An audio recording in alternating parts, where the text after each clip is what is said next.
Hello students, हम लोग metals and non metals chapter पढ़ रहे हैं और इस चैप्टर में जो टॉपिक हमने लास्ट क्लास में स्टार्ट करा था दैट इज़ वेरी इम्पॉर्टेंट।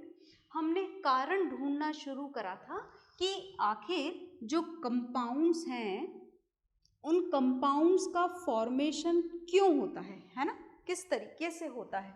तो हमने कुछ कंपाउंड्स देखे थे, जैसे आपने देखा था NaCl, ये क्यों बना, सोडियम क्लोरीन से जाकर के क्यों जुड़ा, केमिकली कंबाइंड क्यों हुआ। तो हमें कारण पता लगा था कि अगर बात इंडिविजुअली सोडियम की जाए देन इट इज अनस्टेबल। और क्या कारण है इसके अनस्टेबल होने का? इट्स इनकम्प्लीट ऑक्टेट, है ना। And the same happens with the chlorine also. दोनों ही कैसे हैं? इनकम्प्लीट ऑक्टेट वाले एलिमेंट है। तो अपना ऑक्टेट कंप्लीट करने के लिए सोडियम ने इलेक्ट्रॉन दिया, क्लोरीन ने गेन किया, और sodium positively charge, chlorine negatively charge, और इन दोनों अपोजिटली चार्ज आयंस के बीच में क्या लगा? Force of attraction. And this force of attraction is known as ionic bond. Is it okay? हमने एक और एग्जाम्पल देखा मैग्नीशियम ऑक्साइड, और ऐसे ढेरों और भी बहुत सारे एग्जाम्पल्स हैं। तो all these compounds which are formed by the donation of electron and gain of electron are known as ionic compounds. इन कंपाउंड्स को क्या बोला जाता है? इन कंपाउंड्स को बोला जाता है आयोनिक कंपाउंड्स। तो क्या कंपाउंड्स बनाने का सिर्फ ये एक यही तरीका है कि एक एलिमेंट इलेक्ट्रॉन दे और एक ले ले और फिर उनके बीच में फोर्स ऑफ अट्रैक्शन लगे जिसे आप आयोनिक बॉन्ड बोले? क्या ये एक ही तरीका है कंपाउंड्स के फॉर्मेशन का? Then the answer is no. तरीके और भी हैं। Is it okay? अपना ऑक्टेट कंप्लीट करने के तरीके और भी हैं, और तरीके हमने थोड़े से इंट्रोडक्शन उनका कर भी लिया था हमारी बेसिक क्लासेस में, जब हमने देखा था कि some of the elements are there which complete their octet by sharing of electron. जो इलेक्ट्रॉन का गेन और डोनेशन नहीं करते, इलेक्ट्रॉन की शेयरिंग करके अपना ऑक्टेट कंप्लीट करते हैं। तो क्या उन कंपाउंड्स को भी आयोनिक कंपाउंड्स बोला जाता है? नहीं, they don't have ions and because of that they are not known as ionic compounds. is it okay? तो उन कंपाउंड्स के बारे में डिस्कशन हम बाद में करेंगे। फिलहाल जो डिस्कशन हम लोग कर रहे हैं that is only and only for the ionic compounds which have ions in which one element donates electron to form their positive ion and another element gain that particular donated electron to form negative ion, and because of this oppositely charged ion they are having a very strong force of attraction। बहुत ही strong force of attraction होता है इस positive और negative charge के बीच में, and this very strong force of attraction is known as ionic bond। And same happens here also.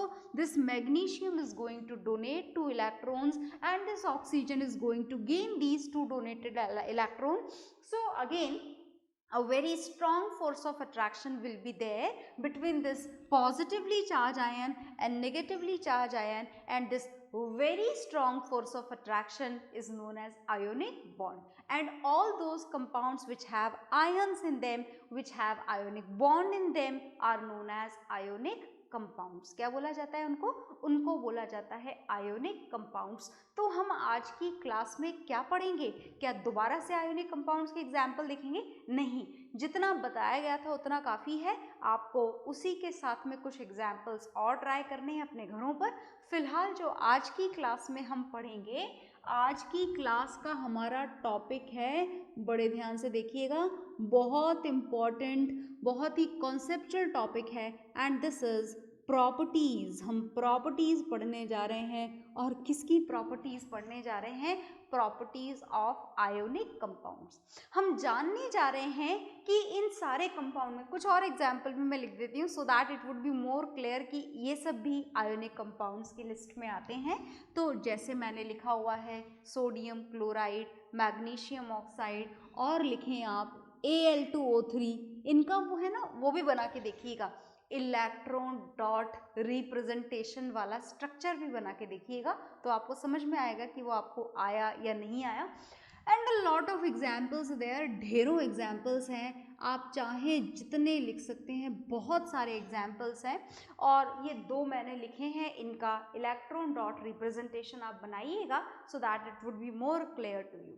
तो हम जानने जा रहे हैं कि इन आयोनिक कंपाउंड्स में, या फिर वो जो हमने नहीं लिखे हैं, उन सारे आयोनिक कंपाउंड्स में कौन से स्पेशल प्रॉपर्टीज होती है, क्या खास बात होती है, जो खास बात इनमें डेवलप हुई है इनके बीच के very strong force of attraction से. So we are going to write down the properties of ionic compound. So let us start with the properties of ionic compound. Look here very carefully, very properly. हम कुछ properties जानने जा रहे हैं, और first जो हम जानने जा रहे हैं वो हम जानने जा रहे हैं about their structure. हम स्ट्रक्चर जानने जा रहे हैं. We are not at all going to design any structure over here. We are just going to know that which type of physical state of them are present normally. तो कौन सी physical state present होती है इन सारे ionic compounds की. Ionic compounds are those which have ions in them, which have ionic bonds in them, right? So when we are going to write down about their structure, then listen to me very carefully. All the ionic compounds are usually hard, crystalline, solid. बहुत ध्यान से देखिएगा. They are hard, crystalline solids. कैसे होते हैं ये? Hard होते हैं, है ना. हार्ड का मतलब तो समझ गए ना. हार्ड होते हैं, क्रिस्टलाइन होते हैं, क्रिस्टल स्ट्रक्चर होता है, और सॉलिड होते हैं. और हार्ड होने के पीछे, क्रिस्टलाइन होने के पीछे और सॉलिड होने के पीछे, तीनों चीज़ों के पीछे एक ही कारण है बस. Reason is same, and the reason behind this is a very strong force of attraction is there. बहुत ही ज़्यादा strong force of attraction present है. Very strong force of attraction is there, very strong force of attraction in between oppositely charged ions. In between oppositely charged ions, ये जो opposite charges आपने लिखे हैं, इनके बीच में जो force of attraction होता है वो कैसा होता है? बहुत ज़्यादा. और ये ज़्यादा फोर्स ऑफ अट्रैक्शन इनको हार्ड बनाता है, क्रिस्टलाइन बनाता है, और फिजिकल स्टेट इनकी हमेशा कैसी रखता है? सॉलिड रखता है. सो this is first physical property of the ionic compound. हम और भी जानेंगे. तो चलिए हम जानने जा रहे हैं second physical property of all these ionic compounds, out of which some are written in front of you. तो हम सेकेंड प्रॉपर्टी जानने जा रहे हैं, that is about their melting point and boiling point. तो बहुत ध्यान से सुनिएगा, बहुत ध्यान से, क्योंकि मेल्टिंग पॉइंट और बॉइलिंग पॉइंट तो मैं यूँ लिख दूँ सीधे सीधे कि their melting point and boiling point are very high, and the reason behind this is again same, that is they have again a very strong force of attraction between oppositely charged ion. Then this much is sufficient. इतना लिखना काफ़ी होगा. अगर बात melting point और boiling point की जाए तो इतना लिखना काफ़ी है कि ये जितने भी ionic compounds आपके सामने लिखे हैं या वो जो नहीं लिखे हैं, all those ionic compounds are having a very high melting point as well as very high boiling point. दोनों ही बहुत ज़्यादा होते हैं. और कारण क्या है? सेम. पर क्वेश्चन यहाँ पर हमारा ख़त्म नहीं हुआ. ये बोलना काफ़ी नहीं है कि हाई मेल्टिंग पॉइंट और बॉइलिंग पॉइंट होते हैं. जैसे बात अगर सोडियम क्लोराइड की जाए तो सोडियम क्लोराइड का जो मेल्टिंग पॉइंट होता है that is very high, and it is about 800 degree Celsius. इतना ज़्यादा मेल्टिंग पॉइंट इसका होता है. तो बॉइलिंग पॉइंट तो उससे भी ज़्यादा होता होगा, बिल्कुल कंफर्म बात है. तो आखिर इतना ज़्यादा मेल्टिंग पॉइंट और बॉइलिंग पॉइंट क्यों? क्योंकि ये बहुत टाइट फोर्स ऑफ अट्रैक्शन से जुड़े हुए हैं एक दूसरे से. तो एक्चुअली होता क्या है? होता ये है कि जब आप इस सोडियम क्लोराइड को मेल्ट करते हैं ना, तो क्या होता है, सुनिएगा ध्यान से, जब हमें सोडियम क्लोराइड, फिलहाल ये सॉलिड सोडियम क्लोराइड, बहुत ध्यान से सुनना क्योंकि इसके साथ में नेक्स्ट पॉइंट भी आपका क्लियर हो जाएगा। तो ये जो सोडियम क्लोराइड है फिलहाल क्या है, सॉलिड, और सॉलिड सोडियम क्लोराइड के अंदर एक बात होती है, बात ये होती है कि इसका पॉजिटिव चार्ज इसके नेगेटिव चार्ज को कैंसिल कर चुका है। ये दोनों एक दूसरे से बिल्कुल पूरी तरीके से जुड़े हुए हैं, न्यूट्रलाइज कर चुके हैं। सोडियम का पॉजिटिव आयन क्लोराइड आयन को क्या कर चुका है, क्लोराइड के नेगेटिव आयन को न्यूट्रलाइज कर चुका है। एंड दिस सॉलिड, बहुत ध्यान से देखना, solid sodium chloride, solid sodium chloride is neutral in nature. कैसे नेचर का है ये, न्यूट्रल नेचर का है। इज इट ओके, चार्ज कितना है इसके ऊपर, 0 चार्ज है। ये दोनों आयंस क्या हैं, ions are bonded with each other, बिल्कुल टाइटली बॉन्डेड हैं with each other. Ions are not free to move, ions can not move, sodium ion cannot go away from the chloride ion. Is it okay? It has to be sticked with the sodium ion only. They both are sticked together with each other. They are not free to move. They are not separable from each other. पर जब आप इसको मॉल्टन state में लेकर के आ जाते हो, गर्म करके जब ये पिघल जाते हैं, जब आपके पास में सोडियम क्लोराइड कौन सी स्टेट में आ जाए, अगर आपके पास में सोडियम क्लोराइड मॉल्टन स्टेट में आ जाए, then what would happen? If you have melted sodium chloride, तो मॉल्टन स्टेट में लाने के बाद में जो सोडियम आयन है और जो क्लोराइड आयन है, ये एक दूसरे से थोड़े थोड़े क्या हो जाते हैं, दूर हो जाते हैं, इनके बीच में सेपरेशन हो जाता है। और अब आप ये बोल सकते हैं कि as compared to solid state in which the ions are very bonded with each other, very much bonded with each other, they are not at all free to move from one place to another place. But when we talk about their molten state, when they are present in the molten state, in that particular condition, these ions, positive ion and negative ions, are free to move. ये दोनों ions क्या हो जाते हैं, movement के लिए free हो जाते हैं। तो ये फ्री हो चुके हैं। अब कब फ्री हो चुके हैं, भूले तो नहीं ना आप बात। तो क्या बात है, फ्री कब हुए, फ्री तब हुए when they are present in the molten state. जब ये मॉल्टन स्टेट में प्रेजेंट थे तो फ्री हो गए। आ गई बात समझ में। तो मतलब ये हुआ कि मॉल्टन स्टेट में लाने के लिए इन दोनों आयंस को एक दूसरे से अलग करना होता है थोड़ा सा, so that they become free to move. And because of this separation, as they are attached with a very strong force of attraction, so this separation needs high energy. इस सेपरेशन के लिए इसको हाई एनर्जी की ज़रूरत है, और इसी high energy की ज़रूरत को पूरा करने के कारण इनके जो मेल्टिंग पॉइंट और बॉइलिंग पॉइंट होते हैं आयोनिक कंपाउंड्स के, वो कैसे होते हैं, बहुत ज़्यादा होते हैं। तो हम पूरी डिटेल में कारण समझ चुके हैं इनके हाई मेल्टिंग पॉइंट और हाई बॉइलिंग पॉइंट होने का। तो whatever is there on the board, you just note it down. Then we will learn some more physical properties of ionic compounds. Okay? पहले आप इसे नोट डाउन कर लीजिए। हाँ जी, तो आपने ये 2 प्रॉपर्टीज नोट डाउन कर ली होंगी। हम आयोनिक कंपाउंड्स के बारे में और भी जानेंगे, इसकी और फिजिकल प्रॉपर्टीज भी देखेंगे। तो देखिएगा ध्यान से कि आखिर हमें और कौन सी फिजिकल प्रॉपर्टीज देखनी है इसकी। तो फिजिकल प्रॉपर्टीज पढ़ रहे हैं हम, है ना। इन प्रॉपर्टीज को, हाई मेल्टिंग पॉइंट जो हमें टेक्सचर बताए, जो हमें मेल्टिंग पॉइंट, बॉइलिंग पॉइंट बताए, जो हमें सॉल्युबिलिटी बताए, कलर बताए, इन सारी प्रॉपर्टीज को फिजिकल प्रॉपर्टीज बोला जाता है। और अगर आपको कहीं केमिकल रिएक्शंस लिखनी पड़े तो उन प्रॉपर्टीज को क्या बोला जाता है, केमिकल प्रॉपर्टीज। ओके, तो ये आपने 2 प्रॉपर्टी पढ़ी और हम पढ़ने जा रहे हैं अब third property. And this third property is very important.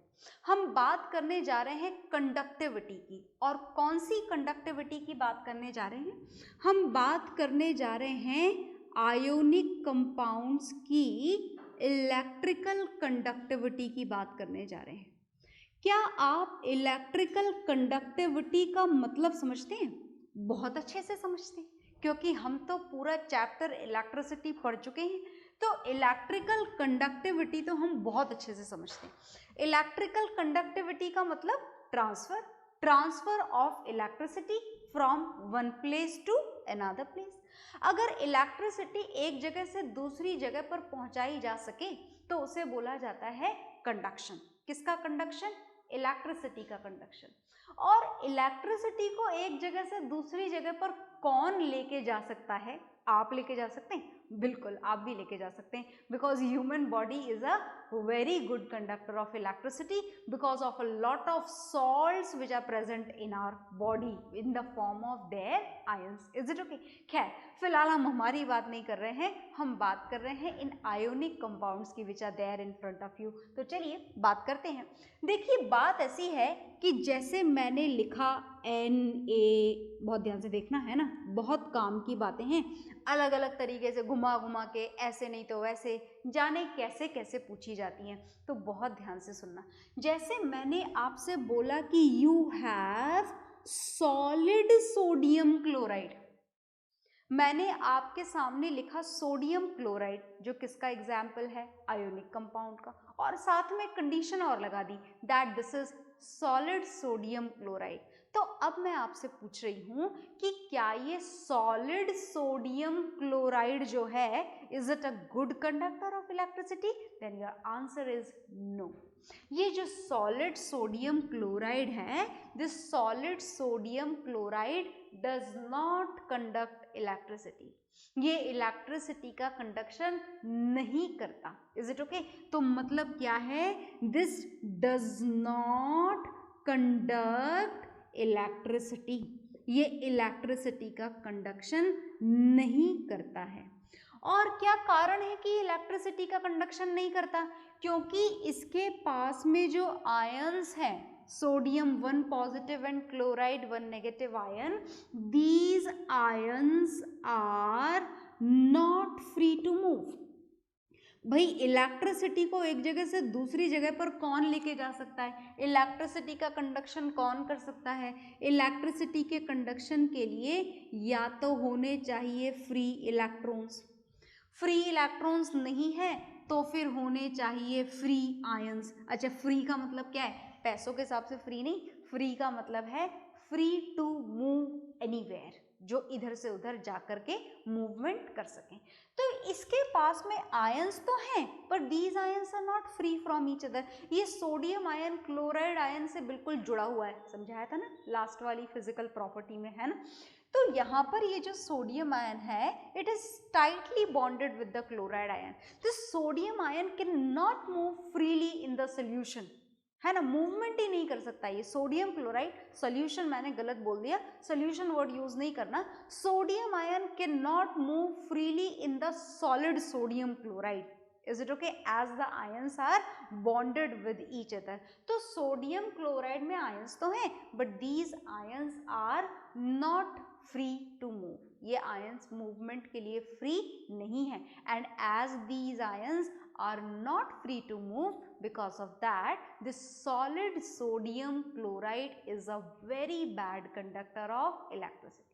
अच्छा, बात ऐसी है कि सिर्फ सॉलिड सोडियम क्लोराइड ही नहीं, अगर आपके पास में सॉलिड पोटेशियम क्लोराइड हो, सॉलिड मैग्नीशियम ऑक्साइड हो, सॉलिड एल्यूमिनियम ऑक्साइड हो, या सॉलिड एल्यूमिनियम क्लोराइड हो, या whatever the ionic compound is there, if it is present in the solid state, then definitely it is a very bad conductor of electricity.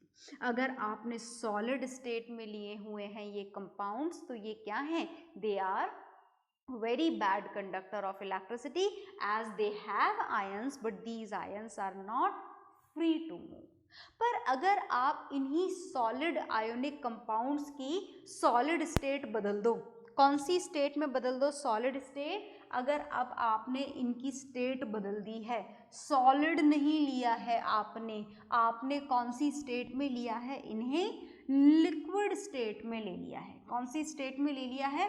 Liquid state में। बहुत ध्यान से सुनना, हमने इनकी स्टेट बदल दी है। कौन सी स्टेट में ले लिया है हमने मॉल्टन स्टेट। मैंने मॉल्टन तो नहीं बोला था, लिक्विड बोला था। तो क्या मॉल्टन और लिक्विड सेम है?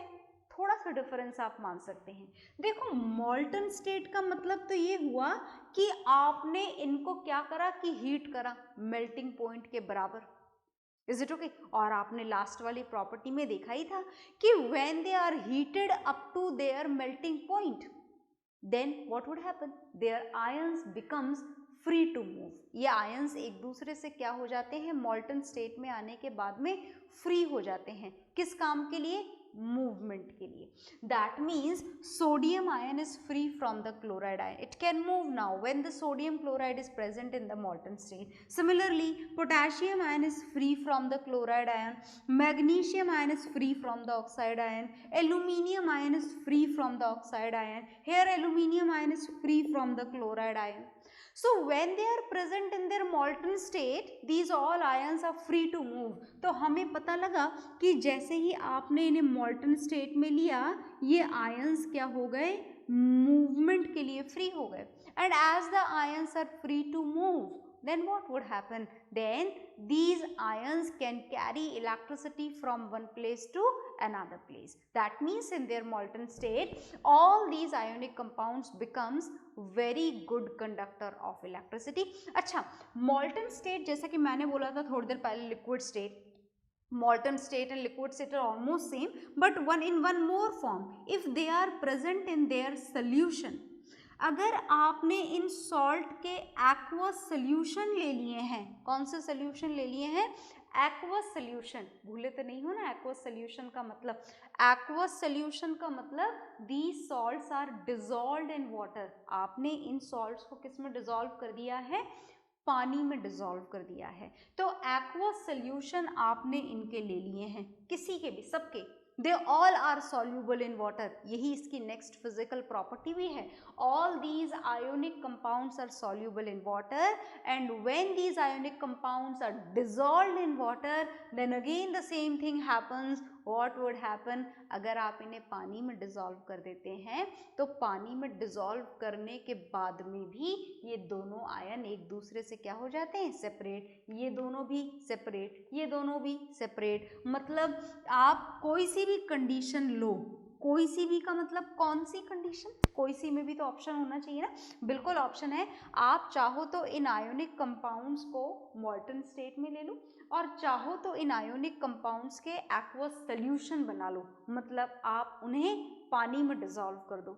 इन both of the condition, either they are going to be dissolve in water और we are going to take their liquid state, that means their molten state. In both of the condition, these ions becomes free to move. और अगर ये ions movement के लिए free हो जाते हैं, तो इसका मतलब कि now they are good conductor of electricity.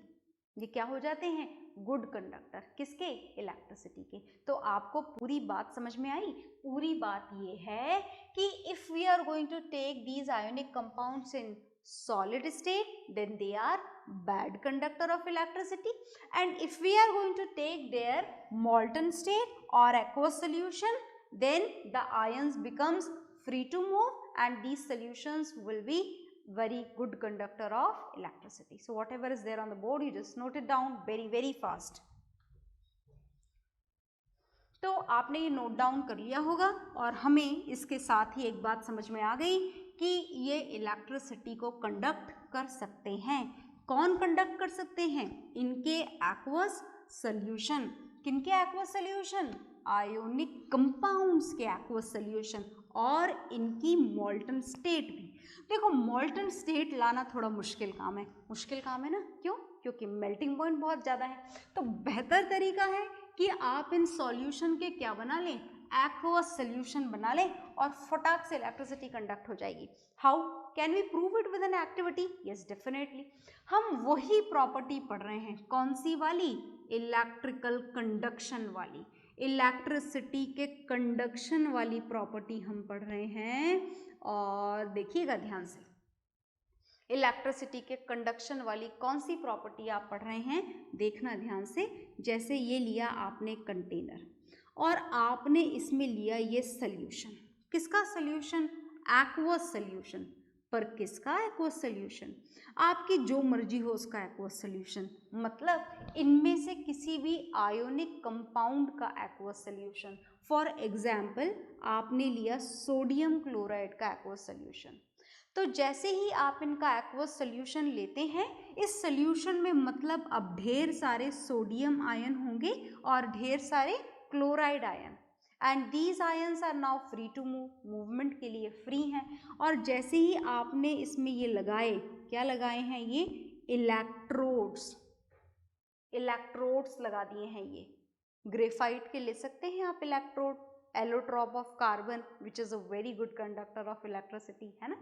और ये लगा दिए हमने यहाँ पर वायर, और ये वायर के साथ में पहचान गए ना क्या लगाई गई है, ये बैटरी, और बैटरी के साथ में स्विच, और स्विच के साथ में बल्ब, और ये हमने कनेक्ट कर दिया यहाँ पर। और जैसे ही आप स्विच ऑन करोगे, ये जो बल्ब है it start glowing, hence proved.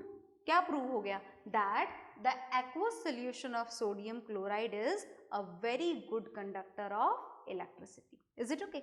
So this is the property which we did. अब एक और प्रॉपर्टी आपको यहाँ पर पढ़नी है, और देखिएगा ध्यान से, जो नेक्स्ट फिजिकल प्रॉपर्टी हम पढ़ने जा रहे हैं, बहुत ध्यान से सुनना। दो और पढ़ाऊंगी मैं आपको, दो बातें और जाननी है आपको। Next physical property of ionic compound is that ionic compounds are brittle. Ionic compounds कैसे होते हैं, ब्रिटल होते हैं। Do you know the meaning of the word brittle? Brittle का मतलब क्या होता है? देखो, ब्रिटल का मतलब होता है गिरने पर स्मॉल पीसेस में चूर चूर होकर के ब्रेक हो जाना। That is the meaning of the word brittle, है ना। जैसे आपके घरों के कांच का ग्लास होता है ना, बिल्कुल ब्रिटल, अगर आपके हाथ से छूटा तो डेफिनेटली छोटे छोटे पीसेस में ब्रेक हो जाएगा, बिल्कुल हो जाएगा।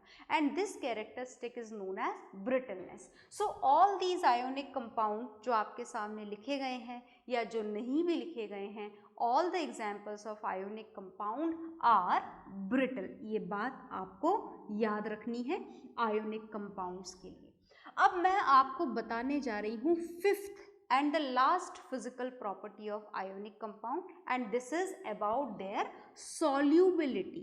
हम इनकी solubility के बारे में जानने जा रहे हैं कि आखिर ये ionic compound किसमें dissolve होते हैं और किसमें नहीं होते हैं, है ना। तो सुनिएगा ध्यान से, जब हम ionic compounds के बारे में बात करते हैं, ऑल द आयोनिक कंपाउंड्स, जितने भी आयोनिक कंपाउंड्स आपके सामने लिखे गए हैं, all these ionic compounds are soluble. किसमें? In the universal solvent. पहचानते हो ना यूनिवर्सल सॉल्वेंट को, that is water. That means ionic compounds are soluble in water, but insoluble. Water में तो ये सारे सॉल्यूबल हो जाते हैं, पर ये इनसॉल्यूबल होते हैं। किसमें इनसॉल्यूबल होते हैं? They are insoluble in organic solvents. ये ऑर्गेनिक सॉल्वेंट्स में इनसॉल्यूबल होते हैं। ऑर्गेनिक सॉल्वेंट का क्या मतलब होता है? जैसे आपका नेल पॉलिश रिमूवर देखा है ना आप लोगों ने, बिल्कुल, उसमें आपके नेल्स की नेल पॉलिश डिसॉल्व हो जाती है ना, इसीलिए तो रिमूव होती है, क्योंकि डिसॉल्व हो जाती है। तो क्या आपको नेल पॉलिश रिमूवर का केमिकल नेम पता है? नेल पॉलिश रिमूवर का केमिकल नेम है एसीटोन। आपके घरों में डेफिनेटली होगा वो, और जरा चेक ज़रूर करिएगा आज की क्लास को पढ़ने के बाद में कि इस एसीटोन में, which is a nail polish remover, ये नमक भी आपके घरों में है और नेल पॉलिश रिमूवर भी आपके घरों में है। आप इसमें डिसॉल्व करने की कोशिश ज़रूर करिएगा सोडियम क्लोराइड को एसीटोन के अंदर, तो ये डिसॉल्व नहीं होगा, because this is ionic compound and this is an example of organic solvent. So all the organic all the ionic compounds are insoluble in organic solvent.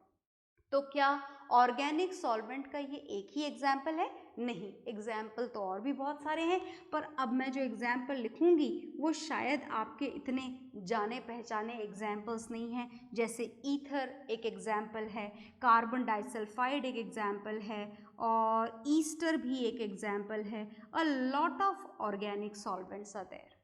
तो आपको ये बात याद रखनी है कि आयोनिक कंपाउंड सिर्फ किस में सॉल्यूबल होते हैं? वाटर में। और किस में इनसॉल्यूबल होते हैं? ऑर्गेनिक सॉल्वेंट्स में। Is it okay? तो आप इसे नोट डाउन कर लीजिए। हाँ जी, तो आपने ये नोट डाउन कर लिया होगा, और इसी के साथ में हमारा जो टॉपिक है आयोनिक कंपाउंड्स, ये कंप्लीट हो गया है। नेक्स्ट क्लास में हम जानेंगे कि कंपाउंड्स बनने के और कौन कौन से तरीके हैं और उनको क्या नाम प्रोवाइड किया गया है हमारी केमिस्ट्री में। Okay, bye everyone.